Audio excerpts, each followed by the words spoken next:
नमस्कार दोस्तों, art of trading की एक और लर्निंग वीडियो में आपका स्वागत करता हूं। दोस्तों ये वीडियो मुहूर्त ट्रेडिंग पे होने वाली है कि मुहूर्त ट्रेडिंग के दिन मैं किस तरीके से ट्रेड करने वाला हूं। और आप लोग को मैं बता दूं कि फर्स्ट टाइम मैं ऑप्शन में ट्रेड करने वाला हूं मुहूर्त ट्रेडिंग के दिन। अभी तक मैंने सिर्फ ऑप्शन पे एनालिसिस की है, मुहूर्त ट्रेडिंग के दिन कभी मैंने ट्रेड नहीं किया है। तो ये फर्स्ट टाइम होगा जब मैं मुहूर्त ट्रेडिंग के दिन इन ऑप्शन यानी बैंक निफ्टी के ऑप्शन में ट्रेड करने वाला हूँ। अभी तक मैंने बैंक निफ्टी के ऑप्शन में ट्रेड नहीं किया, सिर्फ मैंने स्टॉक्स ही ट्रेड किए हैं और बैंक निफ्टी के फ्यूचर मैंने कई बार ट्रेड किए हैं, लेकिन ऑप्शन में मैं पहली बार ट्रेड करने वाला हूँ। तो क्या मेरा ट्रेडिंग स्टाइल इस बार होगा, किस तरीके का सेटअप बनेगा, तो मैं ट्रेड करूँगा, वो सब सारी चीज़ें बताऊँगा। इससे पहले मैं आप लोग को बता दूँ कि मैंने ऑप्शन, जैसे कि आप लोग को पता है, मैंने ऑप्शन की रिसर्च और इस पर सेटअप बनाना, माइंड सेट, साइकोलॉजी डेवलप करना मैंने 2017 से स्टार्ट किया, जबकि फुल टाइम में ऑप्शन में आया 2019 से। यानी 2019 से मैं ऑप्शन में फुल टाइम ट्रेडिंग यहाँ पे कर रहा हूँ। लेकिन ऑप्शन में मुहूर्त ट्रेडिंग के दिन मैंने कभी नहीं किया, क्योंकि 1 घंटे का आवर रहता है तो ज़्यादातर वहाँ पे प्रीमियम डीके हो जाता है ऑप्शन बाइंग में। लेकिन इस बार मैं ऑप्शन बाइंग करने वाला हूँ मुहूर्त ट्रेडिंग के दिन। तो क्या स्टाइल होगा पहले वो समझ लूँ। उसके पहले मैंने यहाँ पे 7 साल का डेटा रिकॉर्ड करके रखा हुआ है, तो उस डेटा के बारे में पहले आप लोग को बताता हूँ, समझाता हूँ, तभी वो चीज़ें आप लोग को समझ में आएंगी कि मुहूर्त ट्रेडिंग के दिन मैं किस तरीके से ट्रेड करने वाला हूँ और क्यों ट्रेड करने वाला हूँ। ऐसे मैं बताऊँगा तो कुछ समझ में नहीं आएगा। तो पहले मैं आप लोग को डेटा दिखाता हूँ 7 साल का, उस डेटा को देखिएगा, समझिएगा, तब आपको समझ में आएगा। देखिए 1 घंटे का ट्रेडिंग आवर रहेगा हमारा, तो जरूरी नहीं कि बहुत बड़े मोमेंटम आपको मिलेंगे। और आप लोग क्या होता है ना, माइंडसेट क्या होता है हमारा कि हम बड़े मूव के लिए जब प्ले करने आते हैं कि भाई मुहूर्त ट्रेडिंग है तो उस दिन पैसा बनना ही चाहिए। देखिए पैसा बने ना बने ये जरूरी नहीं है, लेकिन पैसा जाए अगर तो छोटा सा जाए, ये ध्यान रखिएगा। ये जरूरी नहीं है कि अगर मुहूर्त ट्रेडिंग के दिन आपका प्रॉफिट हो गया तो आपको सारे साल जो है वो प्रॉफिट ही होता रहेगा, ऐसा नहीं होता है। हाँ, एक ये धारणा बनी हुई है कि मुहूर्त ट्रेडिंग के दिन अच्छा ट्रेड करना चाहिए, कुछ ना कुछ 100 रुपये 50 रुपये आप घर लेके आओ, ये अच्छी बात है। लेकिन ये दिमाग में मत डाल के रखना कि अगर मुहूर्त ट्रेडिंग के दिन आपका लॉस हो गया तो पूरे साल लॉस होगा, ऐसा नहीं होता है। चलिए पहले मैं डेटा दिखाता हूँ आपको बैंक निफ्टी का, फिर मैं किस तरीके से ट्रेड करने वाला हूँ वो आप लोग को यहाँ पे मैं बताता हूँ। तो यहाँ पे मेरे पास डेटा जो है वो 7 साल का डेटा मैंने रखा हुआ है। इसी तरह के डेटे मेरे पास में, जैसे कि इलेक्शन के रहते हैं, जैसे कुछ बड़े स्टेट के इलेक्शन रिजल्ट आते हैं उसका डेटा मेरे पास में है, जो पार्लियामेंट के जो इलेक्शन होते हैं उसका डेटा मेरे पास में है। तो सारे डेटा को मैं रिकॉर्ड करके रखता हूँ, यानी उस दिन के 2-4 दिन पहले 2-4 दिन बाद के चार्ट को मैं सेव करके रखता हूँ, जिससे मुझे एनालिसिस करने में मदद मिलती है। और फिर 3-4 साल बाद जब उस पर हम ट्रेडिंग करते हैं ना, तो वो प्रोबेबिलिटी के हिसाब से हम उस पर ट्रेड करते हैं। तो यहाँ पे हम डेटा देखते हैं, मेरे पास यहाँ पे 7 साल का डेटा है। तो अब पहले मैं यहाँ पे डेटा देखता हूँ, 2015 का डेटा मेरे पास में है। तो 2015 में बैंक निफ्टी ने क्या किया था वो पहले मैं समझने वाला हूँ। सबसे बेस्ट जो था अगर डेटा के हिसाब से देखा जाए तो वो 2014 का ही था। यहाँ पे देखिए फ्लैट ओपनिंग होती है, जो प्री ओपनिंग जो भी होता है, प्री ओपनिंग उस समय नहीं होती थी। तो यहाँ पे देखिए फ्लैट ओपनिंग होती है, और फ्लैट ओपनिंग के बाद में यहाँ पे एक बड़ा मूव मिलता है, उसके बाद फिर एक इनसाइड कैंडल बनती है और फिर यहाँ पे बड़ा मूव मिलता है। यानी दो जो कैंडलें ये बनी है, बहुत बड़ी कैंडलें यहाँ पे बनी है और बहुत अच्छा मूवमेंट यहाँ पे बैंक निफ्टी दे के जाता है। लगभग यहाँ पे जो है वो 200 से 250 पॉइंट का मूवमेंट है। और 17,000 का स्टॉक, 17,000 का तब बैंक निफ्टी हुआ करता था। तो उस समय 200 का 250 का मूवमेंट, ये बहुत बड़ा मूवमेंट है। लगभग 1% का मूव यहाँ पे, 1% से ज़्यादा का मूव आपको यहाँ पे बैंक निफ्टी ने 1 घंटे के सेशन में से सिर्फ 20 मिनट के अंदर में ही यहाँ पे देके गया। ये है 15 का डेटा हमारा। अब चलते हैं हम जरा 16 का डेटा देखते हैं कि 16 में बैंक निफ्टी ने क्या किया था। तो ये हमारा है 16 का डेटा। यहाँ पे देखिए 30 अक्टूबर को ये ट्रेडिंग हुई थी, यानी 30 अक्टूबर को मुहूर्त ट्रेडिंग था वहाँ पे। तो यहाँ पे देखिए इस जगह पे क्या होता है, एक बड़ी रेड कैंडल, वापस यहाँ पे बड़ी रेड कैंडल बनी है, वापस फिर इनसाइड कैंडल बनती है, और जैसे इनसाइड कैंडल के नीचे आता है फिर से यहाँ पे एक आपको ट्रेंड मिल जाता है, यानी ट्रेंड के साथ में यहाँ पे बैंक निफ्टी नीचे की साइड में आता है। ध्यान रखिएगा यहाँ पे जो ओपनिंग हुई है वो गैप अप ओपनिंग हुई थी। जो पिछली ओपनिंग हुई थी 14 वाली, वो ओपनिंग जो 15 वाली जो ओपनिंग थी वो ओपनिंग क्या थी, फ्लैट थी। और यहाँ पे गैप अप ओपन होने के बाद ये नीचे आया है, और उसके बाद फिर से एक ग्रीन कैंडल बनी। इनसाइड कैंडल बनने के बाद में वापस ये नीचे की साइड में यहाँ पे व्यू, यानी ट्रेंडिंग व्यू यहाँ पे बन गया। कब? जब हमने 5 मिनट के लो को ब्रेक किया, वहाँ पे हमने क्या किया था, 5 मिनट के हाई को ब्रेक किया था। अब चीज़ों को जरा समझिएगा, हर समय यही नहीं होगा कि 5 मिनट के लो हाई को ब्रेक करेगा। मैं कुछ दूसरी चीज़ें बताने वाला हूँ, लेकिन पहले आप इसकी एनालिसिस को समझेंगे तभी वो चीज़ें समझ में आएंगी। तो अब यहाँ पे चलते हैं, हम नेक्स्ट ईयर चलते हैं, 2017 में क्या किया था। तो ये हमारे पास 17 का डेटा है, यहाँ पे है 17 में इसने देखिए क्या किया था। 17 में भी वापस फिर से हमें यहाँ पे एक ट्रेंडिंग व्यू मिला था।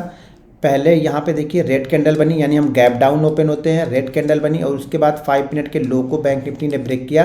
तो ये ट्रेंडिंग व्यू यहाँ पे वापस आपको मिला और काफ़ी अच्छी गिरावट यहाँ पर भी बैंक निफ्टी में आपको देखने को मिली 1 घंटे के अंदर में। तो यानी यहाँ पे हमने 3 देखा, तो 3 में से एक बार बैंक निफ्टी ऊपर गया है, उसके बाद 2 बार ओपनिंग के बाद से ये यहाँ पे नीचे ही आ रहा है। ठीक है, अब चलते हैं हम 18 वाला डेटा देखते हैं कि 18 में यहाँ पे क्या किया था बैंक निफ्टी ने। तो ये हमारे पास 18 का डेटा है और 18 में देखिए इसने क्या किया है। 18 में भी हम क्या हो रहा है, गैप अप ओपन हो रहे हैं, वापस हम गैप अप ओपन हो रहे हैं। गैप अप ओपन होने के बाद हमने इस लो को ब्रेक किया, यानी 5 मिनट के लो को ब्रेक किया, एक नीचे मूव तो मिला, लेकिन वापस जाके फिर से हम क्या कर रहे लगे, कंसोलिडेट करके वापस हम कहाँ पे क्लोज हो गए, उसी लेवल के आसपास क्लोज हो गए जहाँ पे हमने ओपन किया था, यानी फ्लैट यहाँ पे क्लोजिंग हमें मिली। और यहाँ पे देखिए तो एक अच्छा मूव या नीचे की साइड में आपको दिखने में छोटा दिख रहा है, देखिए 25,740 है और उसके बाद इसने ये 40 पॉइंट का नहीं, बड़ा मूव नहीं है, फिर 40 पॉइंट का यहाँ पे डिप मिला, वापस ये कंसोलिडेट करने लगा और वापस ये निकल गया ऊपर की साइड में, फिर क्लोजिंग फ्लैट हो गई। तो यहाँ पे ऑप्शन ट्रेड करना थोड़ा सा मुश्किल यहाँ पे आपके लिए जरूर रहेगा, क्योंकि ये ध्यान रखिएगा क्योंकि ऑप्शन का प्रीमियम वहाँ पे जो होगा वो डीके होगा बहुत फास्ट। तो ये ध्यान रखना पड़ेगा, क्योंकि हमारे यहाँ छुट्टियाँ भी 2 दिन है, तो ये 2 दिन हमें छुट्टियाँ, यहाँ पे छुट्टियों को भी देखना है, क्योंकि सैटरडे संडे हम ऐसे बंद हैं, मंडे को हम ओपन नहीं हो रहे, ट्यूसडे को ओपन होंगे, सिर्फ हमारे पास में एक दिन बीच में है, वो है ट्यूसडे वाला, उसके बाद डायरेक्ट हम एक्सपायरी के दिन ही यहाँ पे ओपन होंगे। तो अब यहाँ पे देखते हैं 19 के डेटा में क्या छुपा हुआ है, कुछ खास 19 के डेटा में है कि नहीं है। तो ये 19 का डेटा हमने ओपन किया, 19 का ये जो चार्ट है ये हमारा ओपन हो गया और यहाँ पे देखिए, यहाँ पर इस 5 मिनट के अंदर में ही हम ट्रेड करते रहे सारा दिन, या मतलब जो भी हमने 1 घंटे का ट्रेडिंग सेशन था वहाँ पे हम 5 मिनट के अंदर में ही यहाँ पे हम ओपन हुए और उसी के अंदर में हम ट्रेड करते रहे और क्लोज हो गए। तो यहाँ पे कुछ खास ट्रेड यहाँ पे बना नहीं 19 में देखा जाए तो। अब इस पे चलते हैं हम 20 में, जो 20 का डेटा हमारे पास में है वो ये है, ये एक ट्रेंडिंग मूव था 20 वाला। तो यहाँ पर भी अगर आप देखेंगे 20 का जो डेटा है वो एक ट्रेंडिंग मूव यहाँ पे है। तो यहाँ पे देखिए वापस ये क्या करता है, यहाँ से ओपन होता है और ओपन होने के बाद देखिए काफ़ी देर तक ये कंसोलिडेट रहता है, कंसोलिडेट के बाद फिर से ये ट्रेंडिंग मूव देता है। लेकिन ये एक चीज़ ध्यान रखिएगा, 1 घंटे का ट्रेडिंग सेशन है, अगर 1 घंटे में से अगर हमने 40 मिनट टाइम पास कर लिया है, मतलब कहीं हम मूव करके नहीं गए हैं, तो लास्ट के 20 मिनट ये देखने में आपको जरूर अच्छा लग रहा है, लेकिन यहाँ पर ट्रेड लेने की हिम्मत नहीं करिए। हो सकता है एक कैंडल बनने के बाद फिर से ये यहीं पर ट्रेड करने लगे, तो ये हिम्मत नहीं करिए कभी भी। जो लास्ट के 10 मिनट या 15 मिनट है वहाँ पर तो ट्रेड नहीं बनेगा, भले आपको चार्ट बाद में दिखता है तो आपको अच्छा लगता है, यहाँ पे ट्रेड नहीं बनेगा। ट्रेड तो पहले, दूसरे और तीसरे कैंडल में ही अगर मूव मिलेगा तो ही बनेगा, उसके बाद तो ट्रेड आपका बनेगा नहीं। चार्ट देखने में जरूर अच्छा लगेगा लास्ट वाला कि यार इसके बाद से इसने एक मूवमेंट जरूर दिया है। अब 21 में देखते हैं 21 में इसने क्या किया। तो 21 में भी कुछ खास यहाँ पे नहीं किया है। यहाँ पे देखेंगे तो इसने क्या किया, 21 में इसी 5 मिनट की कैंडल के अंदर में ज़्यादातर टाइम ये ट्रेड करता रहा और इसी जगह पे आके ये कहीं पे क्लोज कर दिया। तो यहाँ पर भी कुछ खास मूवमेंट यहाँ पे देखने को नहीं मिली है। तो अब देखो मैं किस तरीके से ट्रेड करने वाला हूँ, पहले मैं वो आप लोग को समझाता हूँ, उसको ज़रा ध्यानपूर्वक देखिएगा, समझिएगा और इसमें आपने क्या ऑब्जर्व किया ये ज़रूर मुझे बताइएगा कमेंट करके। देखिए मैं किस तरीके से ट्रेड करने वाला हूँ, हर समय एक सेटअप तो बनेगा नहीं, ज़रूरी तो है नहीं कि 5 मिनट का कैंडल ये इनसाइड बने ही और उसके बाद ऊपर या नीचे निकले ही, ये ज़रूरी नहीं है। तो मैं किस तरीके से ट्रेड करने वाला हूँ एक चीज़ समझिएगा, 2020 2021 ये जो है ना, ये जो साल थे ये एक्स्ट्रा ऑर्डिनरी यहाँ पे अकाउंट ओपन किए, तो बहुत सारे लोग अकाउंट ट्रेड करने वाले हैं मुहूर्त ट्रेडिंग के दिन। तो इस पर थोड़ा सा फोकस कीजिएगा और जो भी मूव बनेगा ना वो पहले 5 मिनट का जो मूव होगा वो बड़ा ज़बरदस्त मूव होगा। ये पिछले डेटा से हमने देख लिया कि पहले 5 मिनट में काफ़ी अच्छे मूव यहाँ पे बन जा रहे हैं। तो मैं कैसे ट्रेड करने वाला हूँ अब मैं वो आप लोग को समझाता हूँ, तो ध्यानपूर्वक देखिएगा। तो मैं बैंक निफ्टी ऑप्शन को जो ट्रेड करने वाला हूँ ना वो फर्स्ट मिनट पे ट्रेड करने वाला हूँ। फर्स्ट मिनट का मतलब ये नहीं कि मैं पहले मिनट पे ट्रेड करूँगा, फर्स्ट मिनट की कैंडल के हिसाब से मैं ट्रेड डिसाइड करने वाला हूँ। ये ट्रेड मैं ज़्यादातर पहले 5 मिनट के अंदर में कंप्लीट करने की कोशिश करूँगा कि पहले 5 मिनट या 6 मिनट के अंदर में मेरा ट्रेड कंप्लीट हो जाए, अगर ट्रेड मिलता है तो। अब ट्रेड की सेटअप यहाँ पर क्या होगा, स्ट्रेटजी मेरी क्या है ट्रेड करने के लिए वो समझ लीजिए। पहले मिनट मान लीजिए बैंक निफ्टी कहीं पर भी ओपन हो और राउंड फिगर का मतलब ये हो गया कि 100 200 300 400 ये राउंड फिगर है हमारे लिए। अगर राउंड फिगर मान लीजिए 100 वाले राउंड फिगर के ऊपर ट्रेड कर रहा तो मैं ये देखूंगा कि पहले मिनट की जो कैंडल है वो 100 और 130 के अंदर में ही क्लोज करे, ध्यान रखिएगा।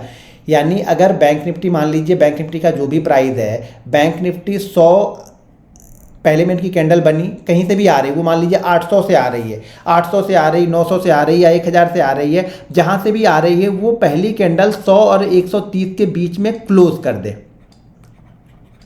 100 और 130 के बीच में पहली कैंडल क्लोज कर दे, तो जैसे ही सेकंड कैंडल 130 वाले हाई को ब्रेक करेगी मैं यहाँ पे ट्रेड एग्जीक्यूट कर लूँगा। 25 क्वांटिटी या 50 क्वांटिटी मैं यहाँ पे ऑप्शन में बाइंग कर लूँगा। 100 और 130 के बीच में वो कहीं भी हो सकता है, वो हो सकता है कि 101 पे क्लोज करे या हो सकता है 129 पे क्लोज करे, ये हमें नहीं पता। लेकिन अगर वो 131 पे क्लोज करेगा तो हमारे सेटअप में नहीं है, तब इसमें मैं ट्रेड नहीं लूँगा। ये मैं बाइंग साइड वाले की बात कर रहा हूँ। मान लीजिए यही बैंक निफ्टी अगर 400 के आसपास में है तो ये अगर क्या करेगा, 400 से लेकर के 430 के बीच में अगर पहली कैंडल कहीं पे क्लोज करती है, पहली और दूसरी सेकंड कैंडल को भी मैं देखूंगा, हो सकता है पहली कैंडल इस जोन के अंदर में, मुझे ये जोन चाहिए, ध्यान रखिएगा, मुझे ये 30 पॉइंट के जोन के अंदर में पहली 2 मिनट की कोई भी कैंडल क्लोज करेगा, पहली वाली क्लोज करती है तो भी चलेगा, सेकंड वाली क्लोज करती है तो भी चलेगा, जैसे ही इसके ऊपर जोन के ऊपर निकलेगा मैं ट्रेड कर दूंगा। जोन का मतलब ये है कि अगर उसने 401 पे क्लोज कर दिया है, पहली कैंडल ने 401 पे क्लोज कर दिया है और सेकंड कैंडल जैसे ही 401 402 को क्रॉस करेगी मैं यहाँ पे ट्रेड ले लूंगा। या मान लीजिए 401 पे उसने क्लोज ना किया हो, पहली कैंडल ने 415 पे क्लोज किया हो, तो जैसे ही सेकंड कैंडल 415 को क्रॉस करेगी मैं यहाँ पे ट्रेड ले लूंगा। एसएल मैं 40 से 50 पॉइंट का लगाऊंगा इंडेक्स का, ध्यान रखिएगा इंडेक्स का, यानी बैंक निफ्टी का चार्ट भी देख रहा हूं और बैंक निफ्टी का ही एसएल लगाऊंगा 40 से 50 पॉइंट, इससे ज़्यादा मैं एसएल नहीं देने वाला हूं।